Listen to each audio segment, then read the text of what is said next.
Kalau kita mau melihat secara jujur, secara objektif, sebenarnya banyak sekali ada perubahan dari tahun ke tahun. Jadi pendidikan kita sebenarnya sudah semakin tahun, semakin hari sudah semakin baik seperti itu. Kalau acuannya kita, ya, karena utamanya yang kita ingin capai adalah mereka berani dulu. Dia berani naik panggung, berani bersuara, berani memilih, oh saya mau ini, saya tidak mau ini, berargumen seperti itu. Karena dari hal-hal kecil itu kita harapkan terbentuk sebuah kebiasaan sehingga mereka siap. Artinya kalau saya sendiri memimpin itu tidak mau seperti dulu, harus ditakuti. Selalu jadi raja. Ya. Tidak mau jadi teman. Betul. Kalau bagus lah, artinya buat kami sih, buat saya titipi ke anak-anak, silakan berangkat. Misalnya tidak mau kalian dibebani dengan harus dapat juara. Jalan, lomba, berhasil tidak berhasil, refleksi. Apa yang perlu kalian perbaiki, apa yang didapat. Nah itu saja titipan.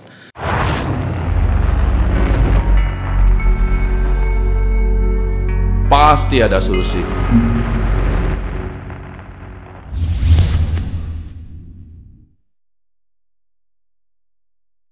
Namaskar.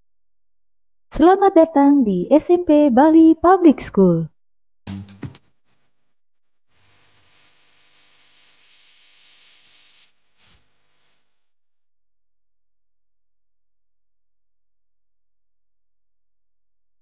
SMP Bali Public School bertempat di Jalan Profesor Dr. Ida Bagus Mantra, nomor 72, Desa Kesiman Kertelangu, Denpasar Timur, Provinsi Bali.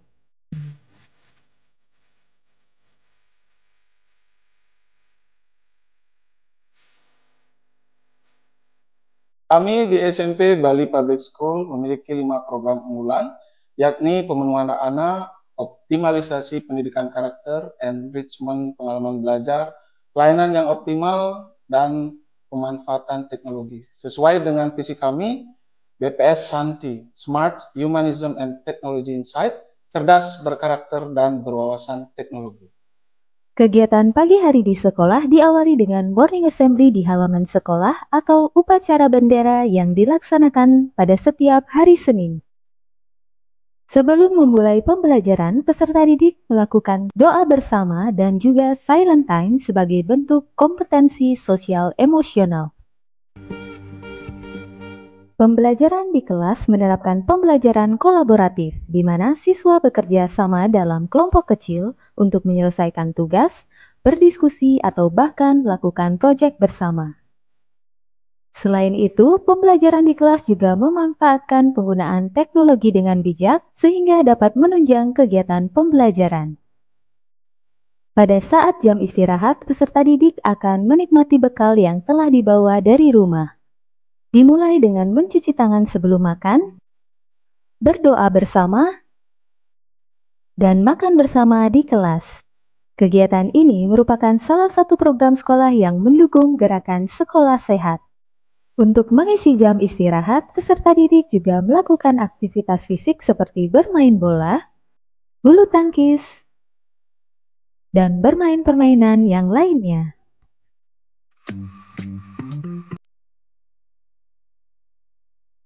Kami di SMP Bali Public School menerapkan 3 kompetensi dalam proses pembelajaran yang digunakan untuk mencapai tujuan pembelajaran secara maksimal, menghadirkan kelas menyenangkan, memberikan pemahaman bermakna, dan berorientasi pada kebahagiaan. Untuk menunjang kegiatan pembelajaran, setiap kelas dilengkapi dengan fasilitas seperti televisi, papan tulis, penyejuk udara atau AC, meja dan kursi untuk peserta didik, P3K, loker siswa, meja guru, dan pojok baca untuk mendukung literasi siswa.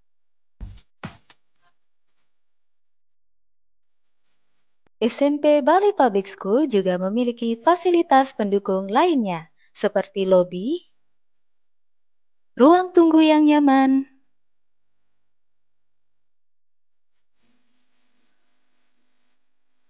CCTV, Wi-Fi, alat mitigasi bencana seperti pengeras suara untuk alarm bencana, alat pemadam api ringan, dana zona aman bencana yang dipasang di area sekolah,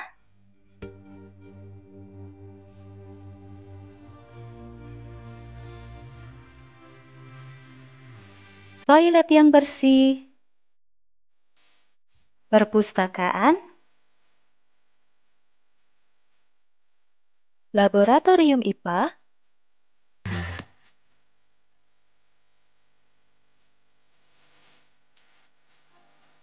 ruangan musik yang dilengkapi dengan alat band,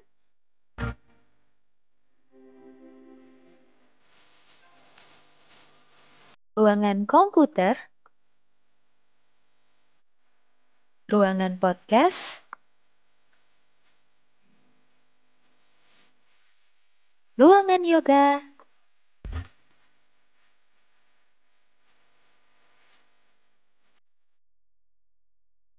ruangan UKS, dapur umum yang dilengkapi dengan fasilitas untuk refill air minum peserta didik, ruangan guru,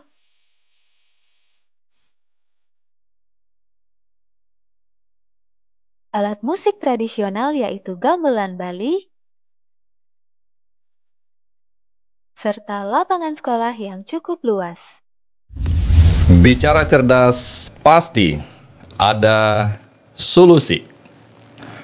Pendidikan bukan sekedar mengisi otak dengan ilmu, tapi juga membentuk karakter yang akan membimbing langkah kita di masa depan. Anak-anak bukan hanya butuh nilai tinggi, tapi juga nilai hidup yang akan membentuk mereka menjadi pribadi yang unggul. Sekolah terbaik bukan hanya yang mencetak siswa pintar, tapi juga yang melahirkan pemimpin masa depan dengan karakter kuat. Ilmu bisa membuka pintu kesuksesan, tetapi karakter yang baik akan menjaga pintu itu tetap terbuka. Setiap anak punya bakat dan potensi sendiri. Tugas pendidikan bukan menyamaratakan, tapi membantu mereka menemukan keunikan mereka. Pada kesempatan kali ini, kita akan berdiskusi dengan Mr. I Gusti Lanang Suwardana, Kepala Sekolah SMP BPS. Swastiastu, Mister. Swastiastu, Pak. Terima kasih nih atas kesempatan dan waktunya luar biasa. Sama-sama, Mister. Anak saya sekolah di sana dari SD, sekarang SMP. TK? TK di daerah. TK di daerah. Kita manggil Mister Lanang. Ya, Mister Lanang. Di sekolah familiar dengan Mister Lanang. Kalau menurut Mister Lanang, pandangan Mister Lanang tentang perkembangan pendidikan di Indonesia saat ini dulu. Secara umum berarti. Secara umum, dokter. Kalau dari sudut pandang saya, pendidikan di Indonesia kan dinamis sekali, berkembang dari tahun ke tahun terkait pergantian kebijakan seperti itu, terutama yang di masyarakat sekarang dilihat itu kan kurikulum. Ganti kurikulum, pasti diganti sistemnya. Sebenarnya kan kalau kita menelisik jauh ke belakang, kita bisa melihat, artinya mengkomparasi adanya sebuah perubahan ke arah yang lebih baik tentunya. Kalau kita lihat, memang kalau banyak masyarakat melihat dari sudut pandang yang berbeda, tentunya seperti saat ini kan dibilang pendidikan kita banyak gagalnya. Tetapi kalau kita mau melihat secara jujur, secara objektif, sebenarnya banyak sekali ada perubahan dari tahun ke tahun. Jadi pendidikan kita sebenarnya sudah semakin tahun, semakin hari sudah semakin baik seperti itu. Kalau acuannya kita masa lalu, seperti itu. Secara umum di Indonesia pendidikan kita sudah semakin membaik. Ya. memang ada beberapa yang mengalami kemunduran, tetapi umumnya jauh lebih bagus dari sebelum-sebelumnya. Betul sekali. Tantangan itu kan pasti selalu ada di setiap kebijakan. Tantangan itu, masalah, problem seperti itu akan selalu menyertai.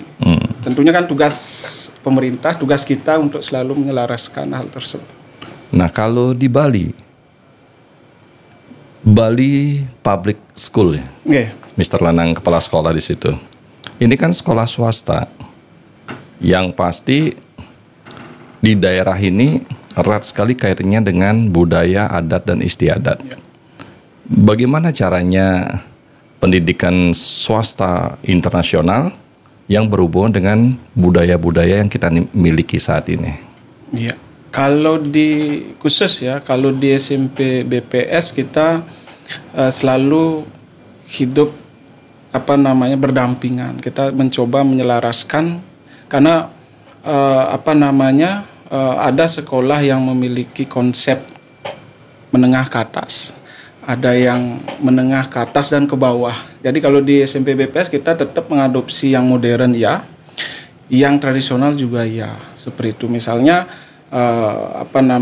kegiatan-kegiatan yang berhubungan tentang budaya tetap kita masukkan ke dalam kurikulum kita.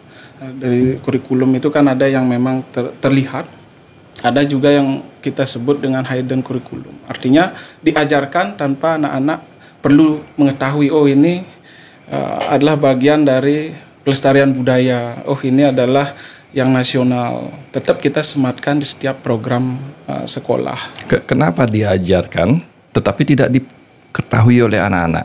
Ya, itu bagus sekali ya. Jadi ini sebenarnya sebuah kalau strategi ya, trik juga ya. Artinya kadang-kadang anak tidak perlu mengetahui dulu apa sih maksud tujuannya. Tetapi kita berikan coba pengalaman. Nah, setelah berproses, nah dalam perjalanannya anak-anak akan bertanya. Nah, di sana kita bisa sisipkan, menjelaskan, mencoba. Karena kita kan di sekolah itu beragam. Kadang-kadang kalau kita jelaskan di awal belum apa-apa sudah banyak ada pertentangan. Tetapi ketika kita coba jalan dulu, nanti di tengah jalan kita ada misal pertanyaan, kita pelan-pelan jelaskan dan akhirnya diterima oleh anak-anak. Dan itu kita lakukan seperti saya sampaikan tadi sebagai sebuah metode strategi, itu lebih efektif seperti itu. Ya, kayak ada ungkapan tidak kenal maka tidak sayang. Sayang, betul sekali. Kadang kita di daerah yang berbeda, buat apa kita belajar budaya daerah yang memang tidak penting juga buat kita. Tidak menarik karena kita tidak kenal. Ya. Tidak menyenangi ya karena kita tidak mengetahui ya. Tapi setelah mengetahui, melihat, apalagi ikut terlibat, di situ timbul rasa-rasa mulai, oh ternyata asik juga nih. Ya, betul sekali. Itu ya, ya, Mister ya. Jadi artinya saat berproses dia merasa menikmati, enjoy anak-anak sehingga ini passionku gitu. Jadi diikuti dengan seksama seperti itu. Tanpa mereka sadari akhirnya kan nilai-nilai seperti karakternya anak-anak dapat tanpa mereka sadari. Dia sudah misalnya Saraswati nih, kita ada gelar budaya. Jadi tanpa mereka sadari ya mereka bergotong royong, saling bantu-membantu seperti itu. Tanpa kita anak-anak besok kita akan tanamkan nih gotong royong ke kalian melalui kegiatan ini. Nanti belum apa-apa, capek nanti. Seperti itu. Nah, itu kan tantangan. Iya. Tantangan sekolah swasta internasional lagi kelasnya. Itu salah satunya, Mister. Apalagi, Mister? Tantangan-tantangan yang ada di sekolah swasta internasional khususnya di Bali. Kalau bicara BPS ya, artinya kita sesuai pengalaman saya, tantangannya terutama kan ada di lingkungan. Lingkungan itu adalah lingkungan keluarga, orang tua. Kadang-kadang kita bermaksud baik membuat sebuah program, belum tentu mendapat support dari orang tua seperti itu. Jadi ada memang beberapa tipe orang tua yang saya temukan selama menjadi guru di BPS terutama ada yang memang orang tua ini cuek sekali. Nah, artinya udah kita sekolahkan anak titip apapun yang terjadi.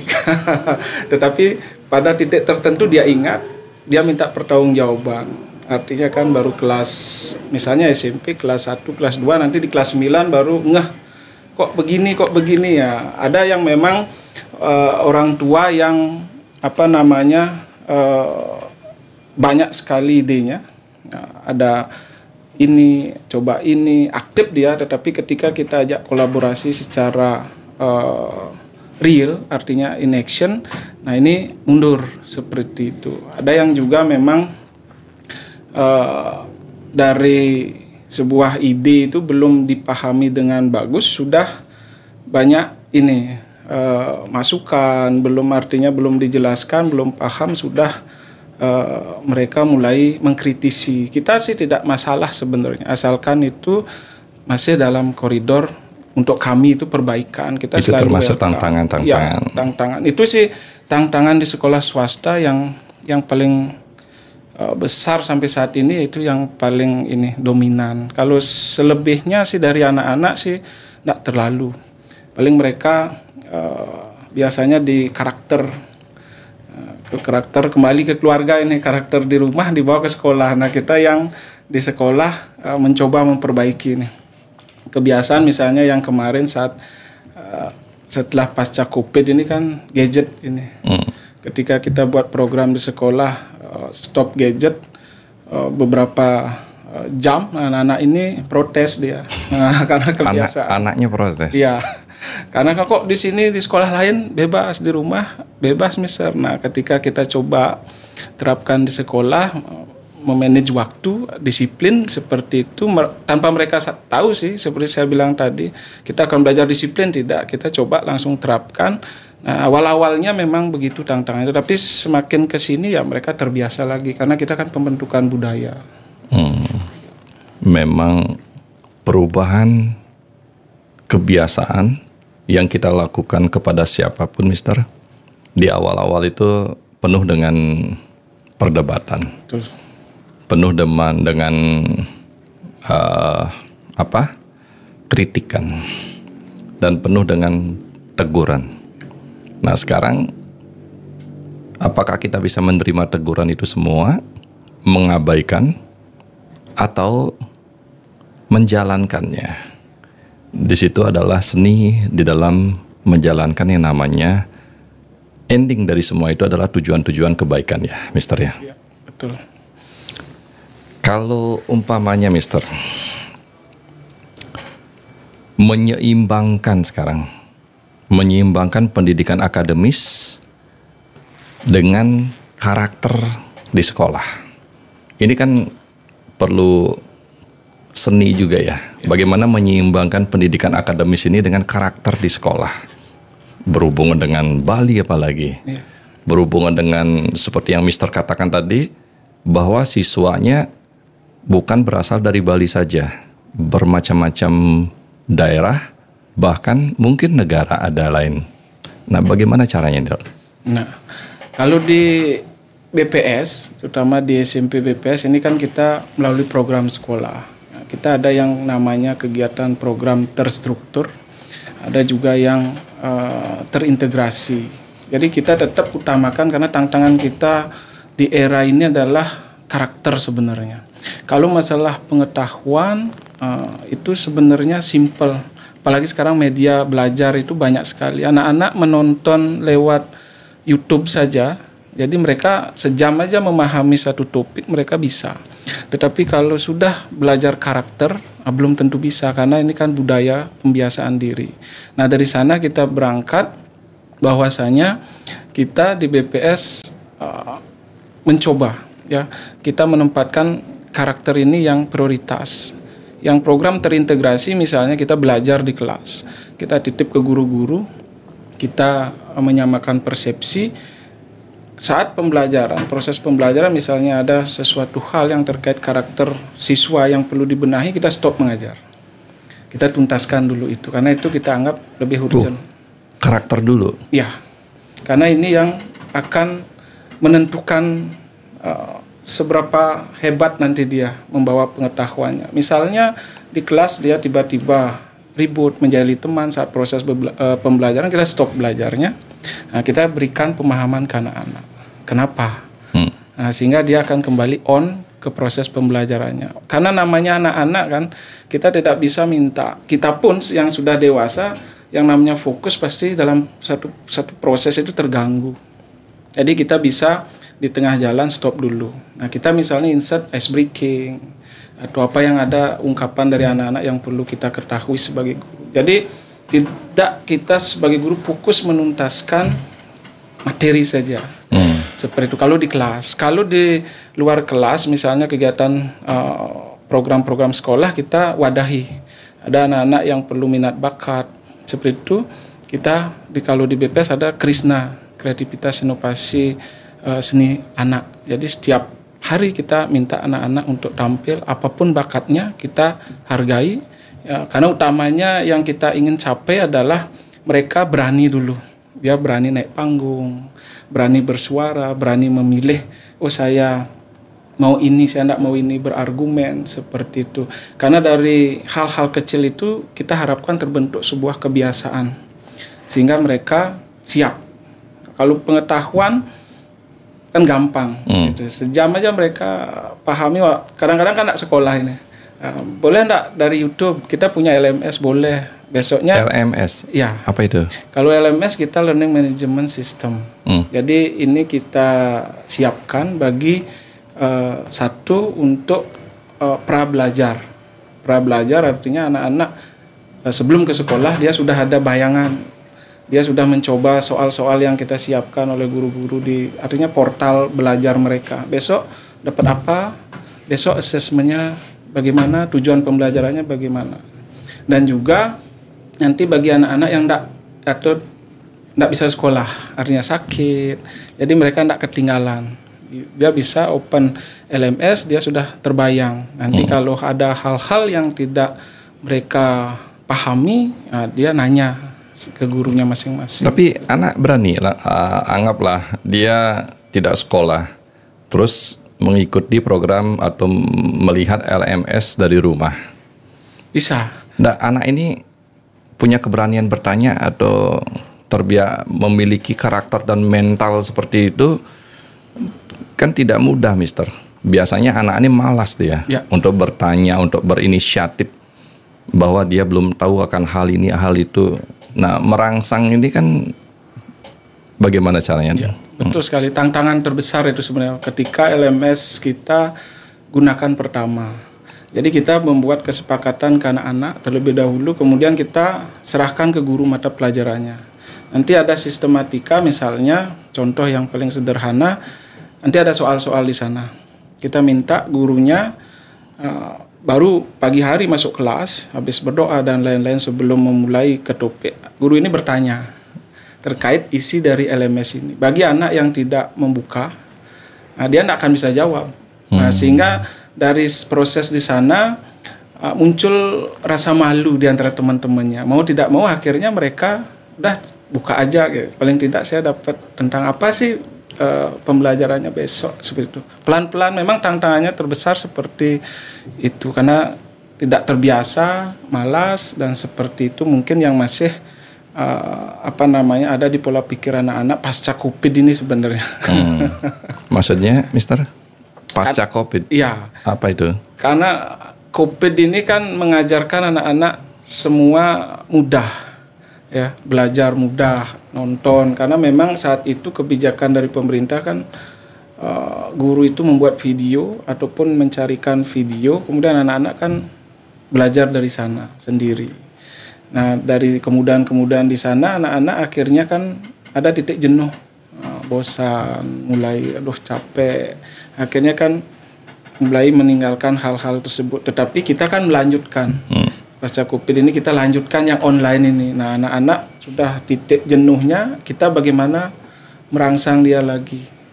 Dia harus belajar juga tetap lewat LMS. Makanya kita buat strategi ke guru-guru, kita ajak kerjasama. Seperti itu. Kalau karakter, etis, kalau kita bicara pendidikan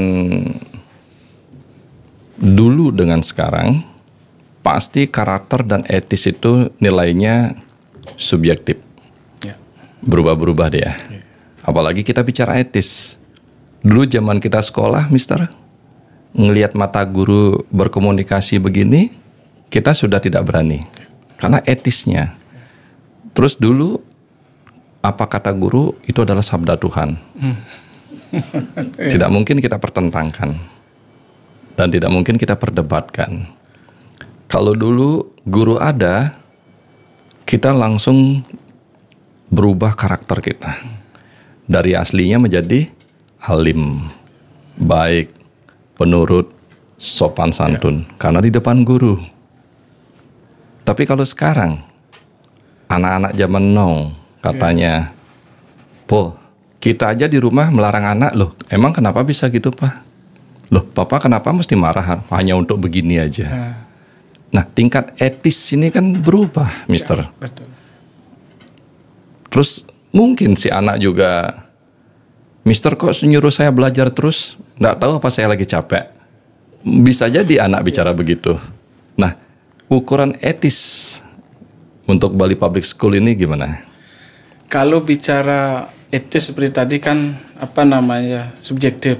Ya, artinya berkembang sesuai dengan situasi tempat juga. Kalau di BPS artinya untuk lingkungan sekolah yang sendiri coba membuat istilahnya kapan waktunya kita menjadi teman, sahabat, kapan menjadi orang tua di sekolah, kapan menjadi seorang yang artinya pengambil kepala sekolah kebijakan. Artinya kalau saya sendiri memimpin itu tidak mau seperti dulu, harus ditakuti. Selalu jadi raja. Ya. Tidak mau jadi teman. Betul. Tapi anak-anak selama setahun ini kurang lebih yang terapkan, mereka paham. Kapan saya dari mimik wajah saja, saya datang ke kelas, saya coba mimik wajah yang agak serius misalnya, anak-anak sudah tiba-tiba memang waktunya main HP, tiba-tiba ya pura-pura ditaruh, ngambil buku, kan seperti itu. Tetapi ketika saya happy, baru buka pintu, saya kasih candaan, mereka seperti sahabat. Mereka mengungkapkan, Mister, gimana? Coba lihat, coba sini, ya seperti itu. Sehingga terbangun sebuah rasa kekeluargaan, karena dari sana kan kita anggap sebuah metode juga, bagaimana melakukan pendekatan kepada anak-anak. Karena sekarang kan zamannya zaman now, sudah berbeda dengan zaman dulu. Karena untuk kita masuk ke dunia anak-anak kan kita perlu paham juga dunianya, menjadi seorang anak-anak juga. Seperti itu. Kadang-kadang yang paling keras kemarin, karena kita bercanda, karena maksud saya juga menelisik gitu, kita juga harus seperti intelijen. Nah, saya sampai sempat dibilang, siapa sih ngangkat Miss Lanang jadi kepala sekolah kok begini? Oh, ada. Ada anak berkata, seperti siapa sih milih Mr. Lanang jadi kepala sekolah? Jadi kepala sekolah. Begini amat sih. Semua enggak tahu, ini salah, itu salah gitu. Karena kita kan coba masuk, mengetahui seberapa jauh, pengetahuannya seberapa jauh sih nanti sudut pandangnya. Kita kan harus berpura-pura jadi orang bodoh terkadang kan seperti itu. Jadi kita anggap ya bersahabat sama anak-anak, kapan waktunya kita berdiri sebagai seorang pengambil keputusan kebijakan, anak-anak paham dia.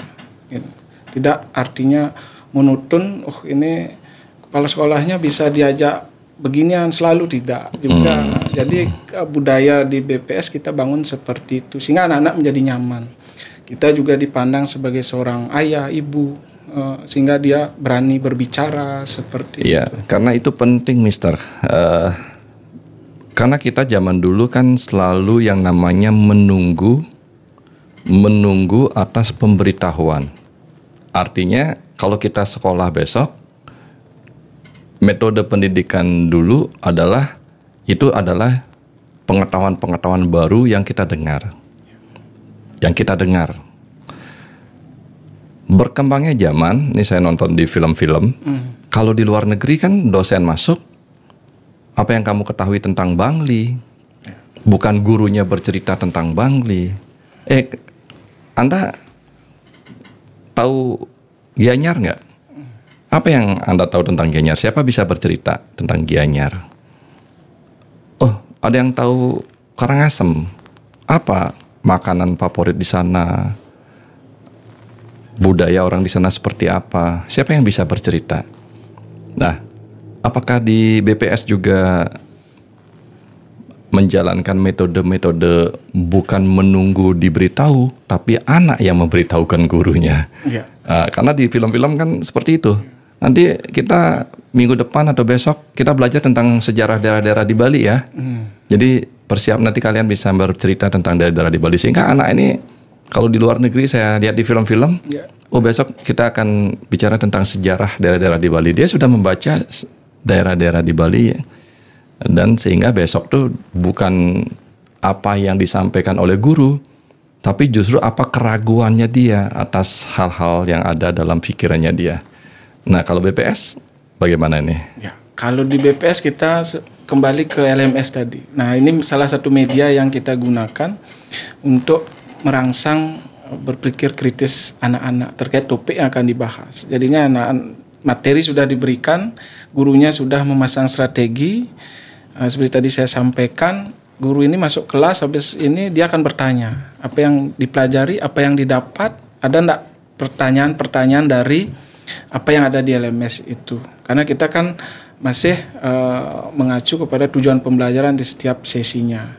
Jadi kalau anak-anak sudah paham, misalnya saya paham kemarin membaca ini, dari semua anak gurunya akan memastikan topiknya sudah dikuasai semua. Ya wes, ya sudah, kita hari ini nggak belajar itu lagi, kita mau apa kalian? Seperti kemarin, kita bermainnya tetap dalam koridor topik yang sedang atau akan dibahas, tetapi dengan cara berbeda, tanpa anak-anak ketahui bahwasanya di sana belajar juga seperti itu. Jadi tidak, misalnya sudah di RPP itu hari ini kita akan belajar tentang topik A misalnya, ternyata anak-anak sudah mendahului belajar lewat LMS ini.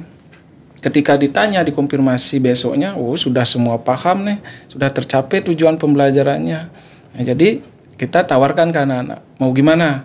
Kita keluar kelas, ayo. Tetapi tetap kita bekali, kalau bisa tidak jauh-jauh dari TP-nya. Kalau memang itu sudah sebagai tujuan pembelajaran yang mendasar sudah tercapai, boleh kita kembangkan, artinya out of the box. Kadang-kadang kita ajak, seperti kemarin di IPA, mereka praktek langsung,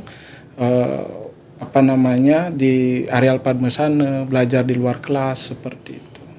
Bermain sambil belajar. Saya nonton podcast Kick Andy. Di situ ada lupa saya nama programnya, studinya mengajarkan kepada anak-anak Indonesia untuk berhitung sambil bernyanyi dan bermain. Hasilnya anak ini berubah dalam sebulan. Apa yang namanya kalau lupa saya? Ya, jadi bagaimana caranya berhitung, tapi di situ ditunjukkan memang lebih banyak bermain, guru bermain, bernyanyi, akan tetapi justru anak ini kecepatan berhitungnya meningkat. Karena dibilang emosi atas reaktif berpikirnya pada waktu kita bermain tuh lebih meningkat ya. Keikutsertaan anak-anak. Nah, di situ. Ya. Nah, sekarang kurikulum. Kenapa kita mesti sekolah di Bali Public School? Kenapa anak-anak kita mesti kita bawa ke Bali Public School? Dan kenapa kita percayakan salah satu sekolah internasional yang kita titipkan kepada anak-anak ini? Apa harapan dari orang tua? Apakah bisa dipenuhi oleh Bali Public School? Kurikulum apa yang ada di situ? Ya, kalau di Bali Public School kita acuannya kan tetap ke pemerintah juga. Artinya kurikulum nasional yang terbaru itu adalah kurikulum Merdeka. Di samping kita juga mengembangkan kurikulum plus ya, dan juga ada hidden kurikulum, pendidikan karakter ini yang utama. Kalau bicara sekolah ya, semua sekolah tentunya sama, mau internasional, mau yang nasional, tetapi ada jaminan khusus yang mungkin tidak akan ditemukan di semua sekolah ya, terkait satu misalnya manajemen yang nanti akan berdampak kepada peluang. Itu saja kita bicara peluang, artinya peluang keberhasilan dari keinginan orang tua itu kalau bisa saya sampaikan bukan sombong di BPS, artinya bisa terpenuhi seperti itu. Terutama kan yang masuk BPS itu lebih cenderung orang tua yang ingin fokus kepada pendidikan karakter anak-anak. Sedangkan basic sekolah kita memang ada di sana ya.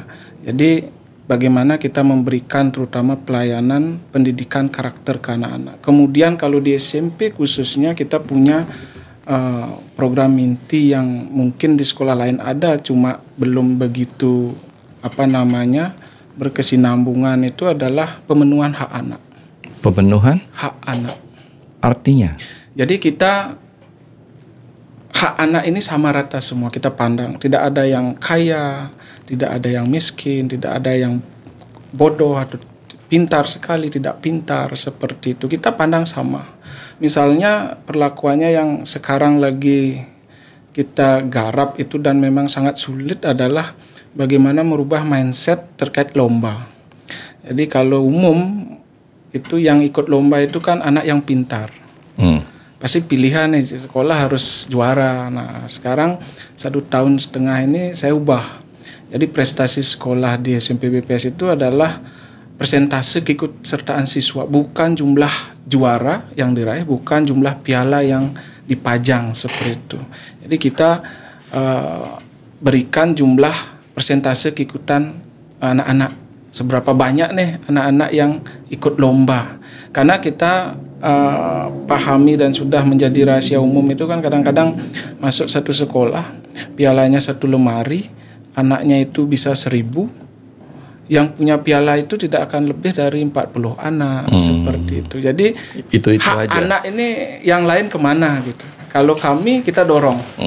Tantangan terbesar kemarin itu adalah di guru-guru sebenarnya. Oh Mister, kenapa ini kan enggak bisa ini, enggak mungkin lah ini. Nah akhirnya menjadi sebuah masalah. Jadi pembentukan mindset ini ternyata di dalam belum sempurna. Tetapi setelah 1 tahun saya terus kawal, akhirnya sekarang sudah. Ya, dan semua siswa hampir sudah pernah ikut lomba, dan yang saya banggakan adalah anak-anak yang meraih juara kemarin. Sama sekali memang anak-anak kita belum pernah ikut lomba dari sekolahnya. Jadi tiba-tiba ikut di BPS, kita berangkatkan, dia dapat juara. Yang membanggakan sekali adalah, Mister, ada lagi, saya mau ikut lagi. Itu enggak dapat juara. Dia nangis karena tidak pede saat itu lomba storytelling. Apa itu?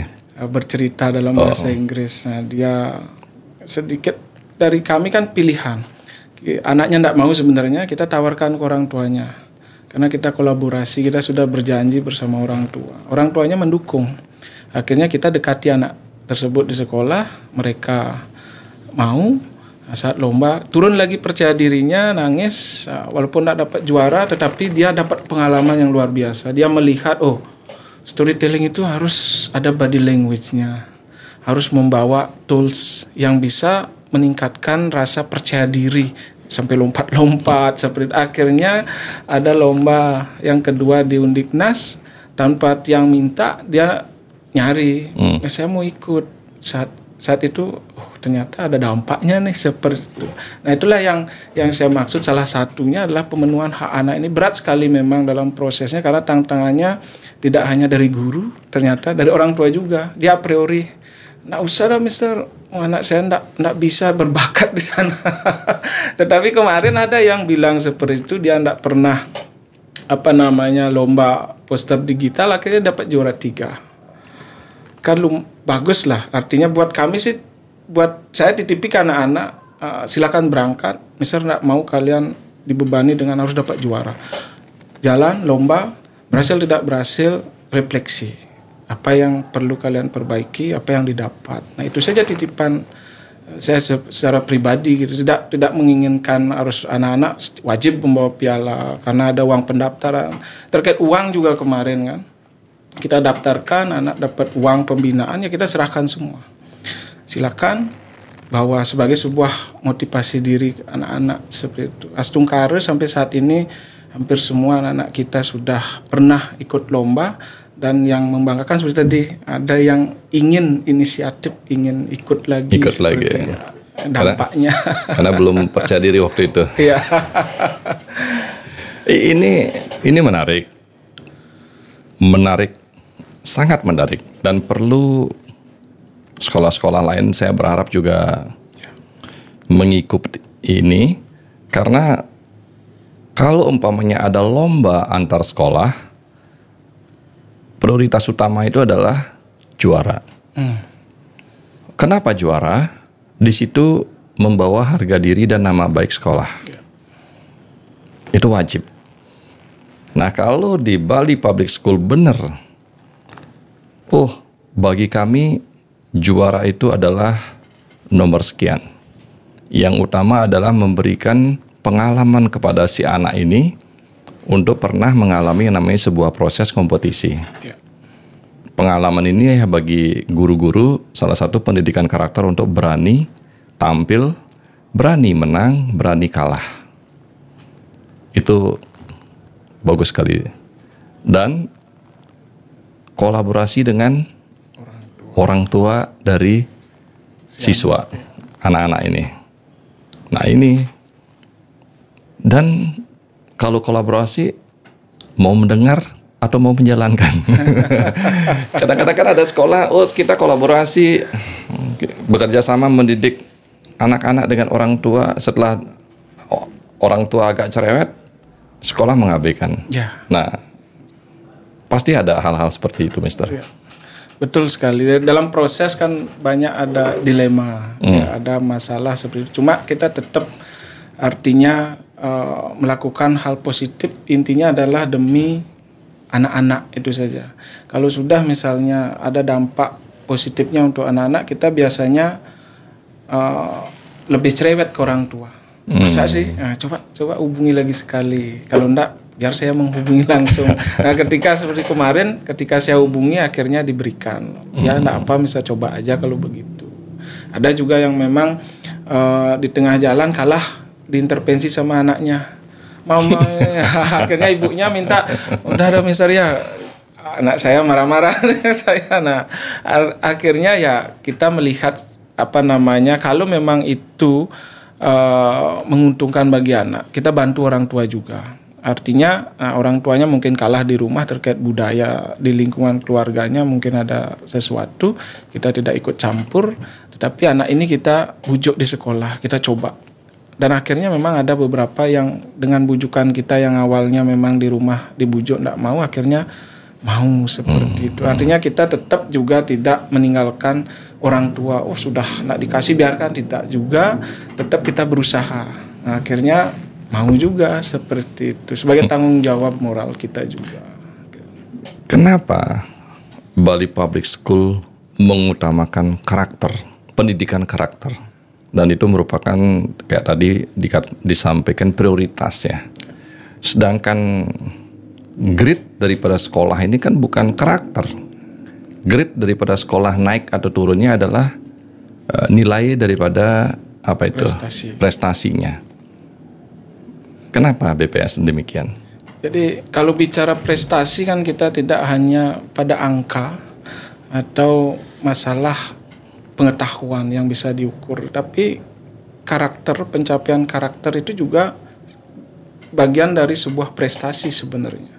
Bagaimana anak-anak berperilaku ketika sudah menjadi alumni. Banyak kita mendapat respon positif dari orang tua. Mister, BPS baru bagus sekali, alumni-alumninya kuat banting seperti kemarin. Misalnya ketika dia masuk mulai ke zona negeri, ada yang di SMP terutama, akhirnya respon positif itu lebih menguatkan kita. Bagus, berarti pendidikan karakter kita, bagaimana kita bekali anak-anak ini supaya siap ketika mereka masuk di masyarakat, artinya lingkungan real. Karena seperti tadi saya bilang di awal adalah kita mengadopsi modern iya, yang culture ke bawah juga iya. Bagaimana lingkungan nyatanya di lingkungan mereka anak-anak ini, seperti kemarin ketika ada program Widura, Wirausaha Dunia Industri Anak. kita tanya anak-anak, masak di mana, siapa yang belanja, belanjanya kemana nih, ke pasar tradisional atau yang modern. Hampir semua modern, karena di sebelah sekolah kan ada yang pasar tradisional. Nggak mau, akhirnya kita berpikir, nah, kalau kita ajak ke yang tradisional nanti dampaknya nggak ada, toh juga dia akan pergi ke yang modern. Akhirnya sudah kita ke Bintang kemarin ajak anak-anak Nonton tarian legong apa dance Korea? Kita imbangi, yang dance tetap kita berikan. Kadang-kadang anak-anak minta dia muter musik pagi-pagi lah dance, oke. Tetapi ada kita buat yang namanya program wajib. Nah, kalau sudah wajib, kita arahkan bahwasanya yang namanya wajib itu di luaran sana banyak sekali. Misalnya peraturan lalu lintas merah wajib berhenti gitu. Nah, kita tanamkan dari situ bahwasanya kalau kalian tidak paham sekarang apa dengan kata wajib, nah, ketika kalian nanti di masyarakat pasti pelanggar nih, mau enggak? Nah, kita asumsikan misalnya ada pelanggaran, ada pasalnya, hukumannya, akhirnya anak-anak paham. Ketika ada program wajib, anak-anak enggak protes lagi, dia tunduk. Karena faktanya kan di luar, di lingkungan nyata kan seperti itu. Ada hal-hal yang memang mutlak harus mereka patuhi, ikuti. Kita juga tanamkan di sekolah dengan program-program itu. Bali Public School, kalau mengutamakan yang namanya pendidikan karakter, tentu ada fasilitas yang harus mendukung di sana. Apa yang dimiliki fasilitas-fasilitas pendukung atas perbaikan karakter anak ini? Ya, kalau fasilitas sih secara umum sih tidak perlu kita mendesain sebenarnya. Yang perlu kita desain itu kan lingkungan. Kita di BPS sudah komit memiliki budaya yang sama. Bagaimana membuat lingkungan yang memang memiliki sebuah karakter unik seperti itu. Anak-anak misalnya ketika bertemu, bertegur sapa, tidak cuek, kemudian tidak hanya guru, CS, security pun kita berikan bekal. Jadi tidak ada istilah kapan waktunya secara profesional, kapan waktunya boleh jadi teman dari anak-anak ini, sehingga akan terbangun sebuah lingkungan yang berbudaya. Artinya tidak anak-anak tersekup, oh ini hanya di kelas saja, karena anak-anak paham. Oh ini hanya di kelas saja berlaku, keluar kelas dia sudah beda. Kan seperti itu. Kadang-kadang kayak seperti di awal tadi disampaikan kan, oh ini guru saya harus saya berubah kan gitu. Tetapi kita coba satu sekolah ini kita garap semua. Kalau dari sisi fasilitas yang terkait karakter, ini kan kita gunakan ruang yoga. Kita ada bagaimana kita seperti kemarin mungkin Madori ikut nangis ya, mungkin cerita itu semua anak nangis ya, kita ajak sentuhan hati. Artinya kita meditasi, berefleksi, melihat ke dalam apa yang real dirasakan. Anak semua nangis, mau cewek cowok. Kita hanya duduk ya barang 10 menit, dan memang itu jarang kita lakukan karena yang rutin itu yoga. Sampai dengan pendidikan moral science-nya kita masukkan. Moral science? Ya. Artinya? Kalau di nasional mungkin bisa disebut dengan pendidikan formal. Pancasila. Seperti itu. Tetapi di moral science ini kita lebih memfokuskan kepada moral value-nya. Kita ajak bercerita, diberikan kisah-kisah, nanti anak-anak merefleksikan moralnya, apa yang didapat. Nah, kadang-kadang juga anak-anak yang bercerita apa yang mereka pelajari, sehingga ya tetap yang namanya pendidikan karakter itu anak-anak tetap dapat walaupun dia tidak sadar gitu. Jadi tidak akan mereka sadari, wah hari ini saya harus belajar gotong royong, saya harus belajar empati, walaupun kita punya program untuk masing-masing itu. Karena ada perbedaan. Anak sekarang kalau sering didikte, dia jenuh, Mister. Ya.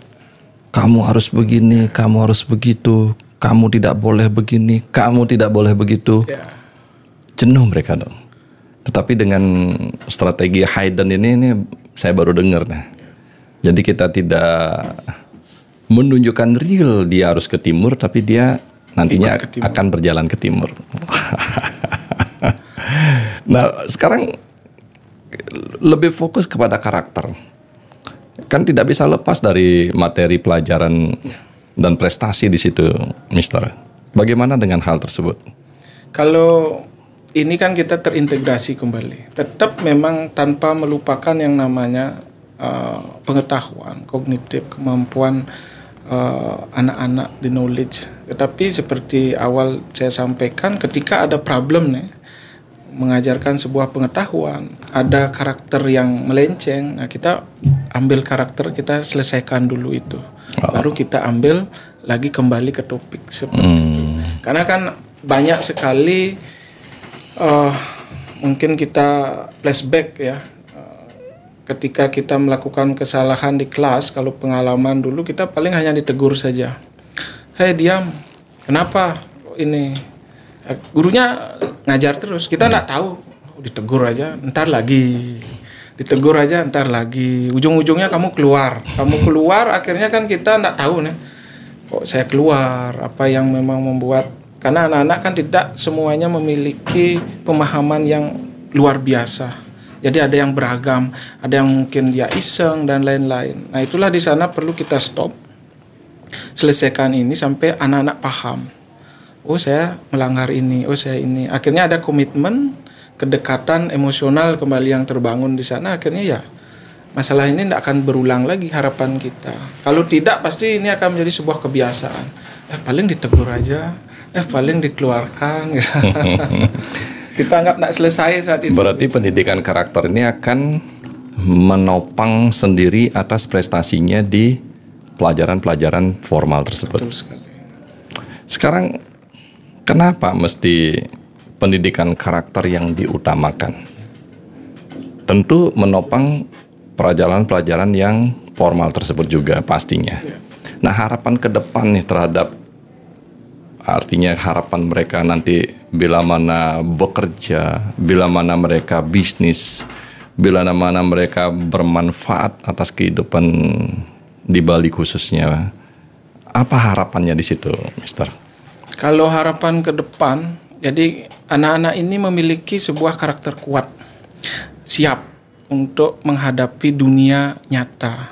Kalau di sekolah kan masih istilahnya nyatanya abu-abu, artinya kadang-kadang memang dikondisikan, anak-anak kadang-kadang paham seperti itu, tapi di dunia nyata kan berbeda. Jadi kita bentuk dari sekarang, misalnya di luaran sana anak-anak ini perlu, dia harus kuat, berdiri misalnya untuk antre, kita ada.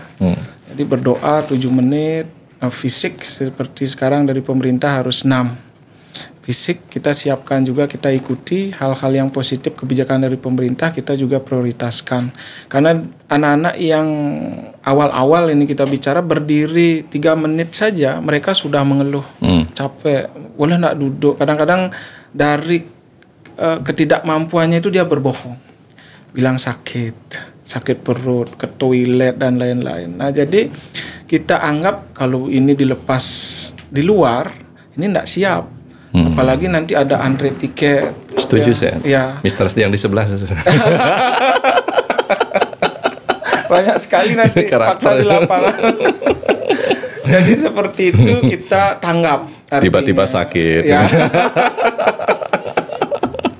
Itu fakta sebenarnya. Karena kita di BPS kita ke UKS. Kita ada tim. Kalau enggak saya turun tangan sendiri. Kita dekati. Kita ajak ngobrol tanpa istilahnya, tanpa anak-anak sadari, akhirnya dia mengungkapkan, oh saya bohong, mister maaf, mister ya saya sebenarnya nggak kuat. Nah, dia mengakui. Kejujuran itu lebih penting. Kejujuran. Akhirnya kita apresiasi. Ya karena karakter sederhana itu kan, kalau kita bicara karakter dia, bagaimana kita dipercaya oleh orang, bagaimana kita dipercaya oleh konsumen, bagaimana kita percaya oleh atasan kita, bagaimana kita dipercaya oleh bos kita. Betul. Jadi kata kunci itu adalah jujur.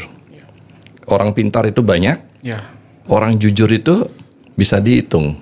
Karena kejujuran itu bisa hilang atas apa? Atas kebutuhan. Nah, sekarang kalau kita bicara jujur, berarti ada lawannya, Mister. bicara kebohongan. Dan karakter kebohongan ini kadang-kadang menyelamatkan manusia itu sendiri. Akhirnya menjadi sebuah kebiasaan untuk terselamatkan atas kebohongan-kebohongan ini. Bagaimana nanti kalau seandainya orang yang terbiasa berbohong dan kita bisa sembuhkan dia di situ? Kita treatment sebenarnya kalau di usia anak-anak gampang sekali. Ini hanya perlu dia didengarkan saja. Karena dia perlu teman yang yang bisa dipercaya. Karena terkadang ketika dia jujur, temannya ini atau lawan bicaranya dia menjudge negatif, sehingga mau tidak mau dia nambah berbohong lagi. Karena pengalaman berbicara apa hal yang saya lakukan begitu, kita apresiasi tetap. Nggak apa, Mister juga sering berbohong dulu, tetapi dampaknya besar. Ini kamu mau nggak, Mister? Nah, pelan-pelan kita sudah menjadi seorang yang diguguh. Akhirnya dikit-dikit dia akan cerita. Dulu sempat, Kak Mister saya gini, berani enggak jujur, gimana caranya? Sampai cara pun dia nanya, enggak apa, perlu Mister dampingi, kita dampingi. Akhirnya ngomong, itu masalah sepele sebenarnya, tetapi menurut dia itu luar biasa sekali karena kan pola pikir anak-anak. Akhirnya ya dikit-dikit nyari saya, dia terbuka. Akhirnya jujur anak tersebut sedikit bilang ini kemarin sampai di keluarga pun diceritakan, tetapi saya stop. Saya kasih border lagi ya, khusus untuk keluarga. Tak boleh apapun sejelek-jelek anggota keluarga, tidak boleh diceritakan ke siapapun gitu. Kalau mau ceritalah sama anggota, tetapi dia mengelak juga, tapi kan saya dimarah. Akhirnya, nah itu sebenarnya makanya saya bilang tadi adalah untuk yang berbohong itu sebenarnya perlu seorang teman yang bisa dia percaya, mendengar dan membantunya untuk keluar dari zona itu. Karena terkadang kan ketika kita jujur malah dimanfaatkan. Kan dia malas jadinya, udahlah gitu. Tidak bisa dilepaskan dari dua hal, Mister. Reward dan punishment. Ya. Kapan itu diberikan rewardnya dan apakah punishment itu dijalankan? Kalau di BPS kita mengurangi sekarang yang namanya strategi reward punishment. Kita mencoba lebih mengutamakan, kemarin di workshop awal semester 2 juga bersama guru-guru kita mengutamakan namanya kindness strategy. Strategi kebaikan. Jadi kesalahan itu kita perlu kasih apresiasi juga. Kalau orang dia salah dikasih apresiasi. Ya, kalau dia mau jujur benar. Gitu. Jadi kalau reward punishment ini kita jalankan ketika ada sebuah kesepakatan. Tetapi kalau tidak ada kesepakatan, kita kedepankan yang kindness strategy ini. Reward punishment ini kan di kelas. Misalnya guru mengajar, sebelum mulai proses kita membuat kesepakatan belajar. Satu dari anak-anak. Supaya pertanyaan guru hanya satu. Supaya pembelajaran kita hari ini kondusif, tidak ada masalah, kalian paham, yuk kita buat kesepakatannya. Apa? Anak-anak ditanya, tidak boleh ke toilet berulang-ulang gitu. Ada gitu. Tidak boleh ini, ada juga gini, boleh sambil makan gitu. Jadi kita sepakat dulu sama siswa. Oh, mereka dimintain pendapat. Ya, mereka mengungkapkan, ada yang kemarin boleh sambil makan. Kan kadang-kadang kita berikan, minta gurunya kasih sekali. Tetapi tetap nanti lihat di dunia nyata bahwasanya saat bekerja tidak boleh nyambil. Akhirnya pelan-pelan kita berikan pemahaman, anak-anak paham. Nah, punishment-nya akan muncul jika dilanggar. Nah, punishment-nya dari anak-anak juga. Menulis kemarin suruh aja berdiri di depan, tapi kan nggak etis. Kita jelaskan, akhirnya dipilih. Nah, ketika dia melanggar, kita hanya bilang itu siapa yang buat tadi, anak-anak sudah paham tanpa kita marah-marah lagi di kelas gitu. Nah, kalau kindness strategy ini ketika ada hal-hal yang tidak disengaja bertengkar kan seperti itu, kita kedepankan, kita apresiasi dulu, arahkan jujur. Karena anak-anak ketika bertengkar, apalagi kemarin ngetren bullying itu, dikit-dikit disenggol, saya dibully, baru dilirik saya dibully gitu. Semua ini problem kemarin kita di BPS itu mengantisipasi kata bullying ini, karena dikit-dikit dilirik aja, enggak diajak main dibilang membuli. Jadi anak-anak sangat liar sekali untuk konsep mindset kata bullying ini. Kita saat itu 2 kali kita mengundang narasumber dari luar juga, kita juga kuatkan di dalam, akhirnya sampai saat ini sudah mereka paham ya. Seperti itu. Gendut lo, bully. Ditanya aja hari ini kok nggak bisa lari, gimana ikut main kan begitu, karena kan kejar-kejaran dia sudah mulai merasa dibully, nangis seperti itu. Nah, kalau sekarang ini kan kita bicara itu kan kasus kemarin bully itu ya. Iya. Sekarang ini kan tren yang terjadi adalah yang sering kita alami khususnya di Bali, yang kita bisa lihat kadang-kadang ya. Beberapa hal atas yang namanya korupsi. Beberapa hal atas namanya penipuan. Beberapa hal atas namanya yang namanya kolusi. Beberapa hal atas namanya pemanfaatan atas di mana dia berada saat ini. Pemanfaatan berarti mumpung, aji mumpung.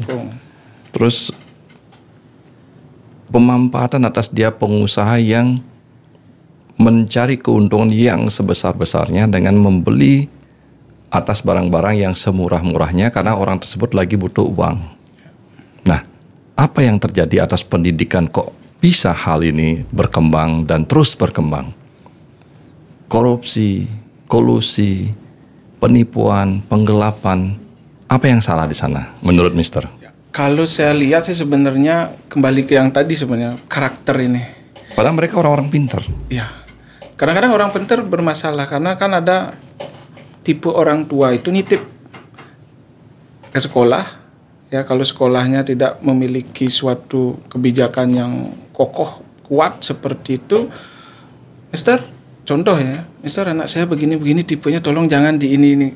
Akhirnya kan kalau di sekolah itu tidak memiliki sebuah kekuatan yang rumah karakter, ya sudah akan dibiarkan, akan bertumbuh dia seperti itu. Karena kalau di BPS sih saya dulu awal ya, hampir waktu masih panas-panasnya zaman Ormas Dumon, ada anak kan banyak di BPS, sempat saya dicari pagi-pagi sudah ditungguin 2 jeep, ada 3 jeep, ada yang kepala sekolah saya dulu waktu di SD itu kan mau dibunuh, dibawa pedang. Mana kepala sekolahnya, anak saya enggak bisa trisandi gara-gara kalau enggak salah itu enggak bisa trisandi ya.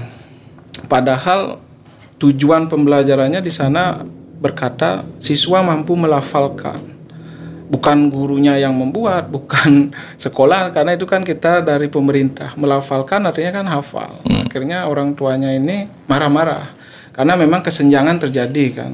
Ini budaya, karena tugas mendidik itu tidak hanya di sekolah. Sebenarnya zaman sekarang itu hampir 80% itu ada di keluarga, lingkungan. Betul. Masyarakat. Di sekolah itu sebenarnya memframing aja dunia ininya. Jadi kalau mau seperti kita kemarin, mau anaknya mau dirubah, kami siap. Caranya pun kami berikan. Dan kemarin ya ada memang di SMP 1 ada bermasalah seperti itu. Dalam pasca 2 minggu kita panggil orang tua. Panggil orang tua ini kita bukan dalam indikasi menyalahkan, mencari benar salah, tidak. Kita karena orientasi orang tua kan begitu, mindsetnya itu kalau sudah dipanggil sekolah, anak saya bermasalah, ada apa sih ya? Kalau kami di BPS itu ketika manggil orang tua hanya satu, yuk cari solusi, duduk bersama.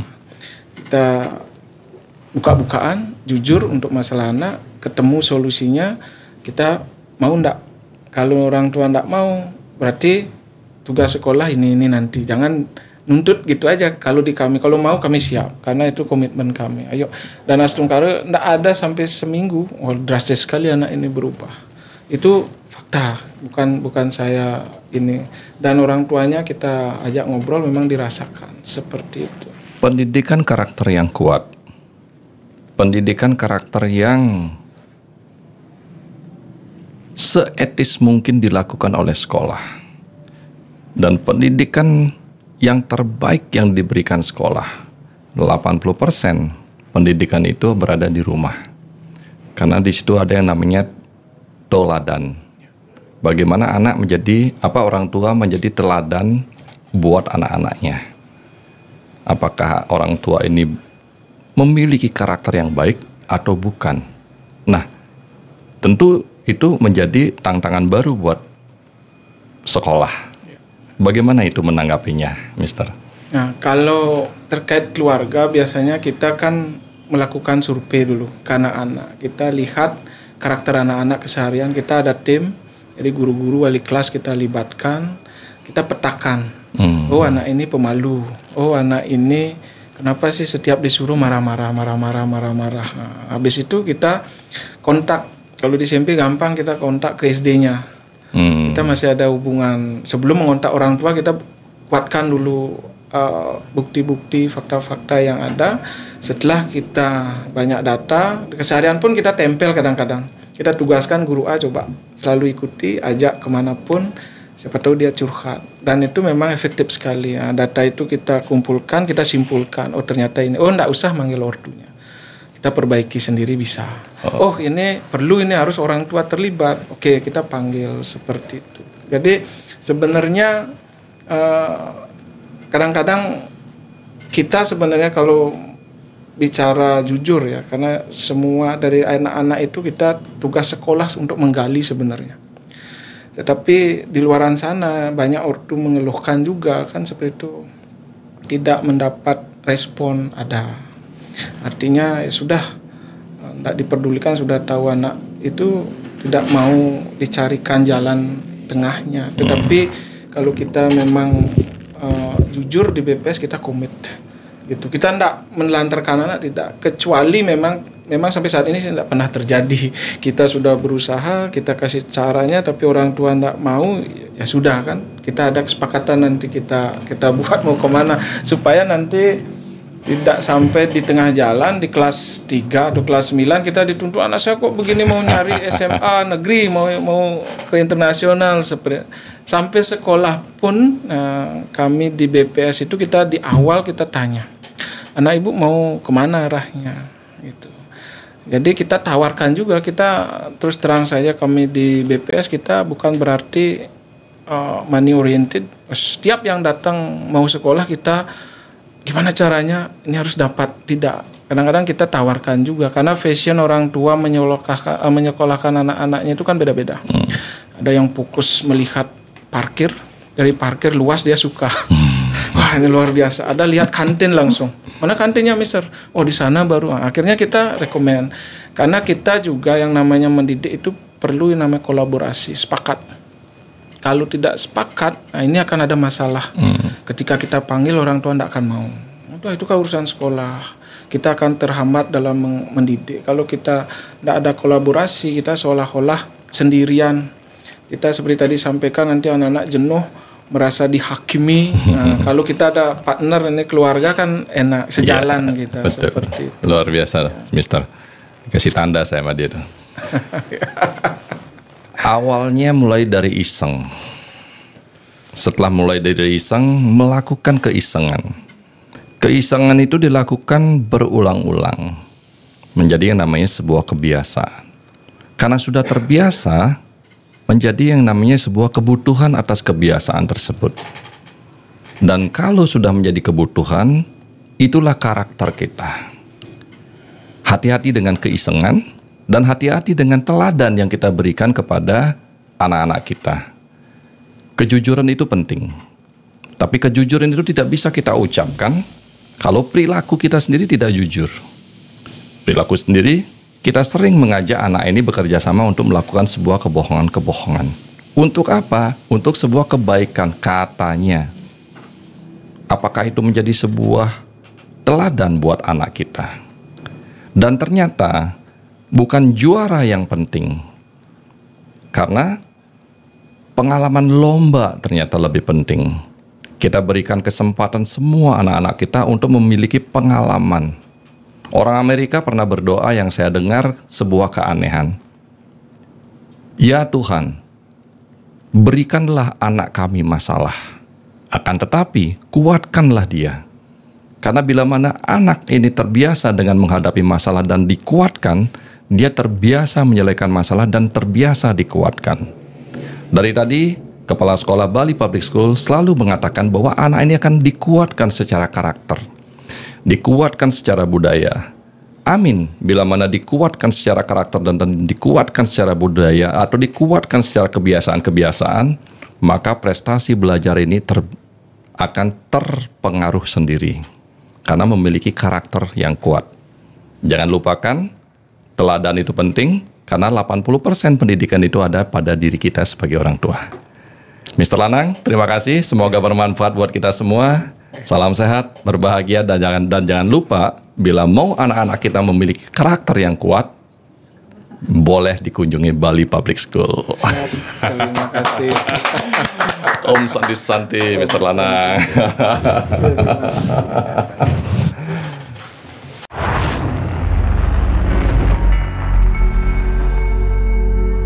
Pasti ada solusi.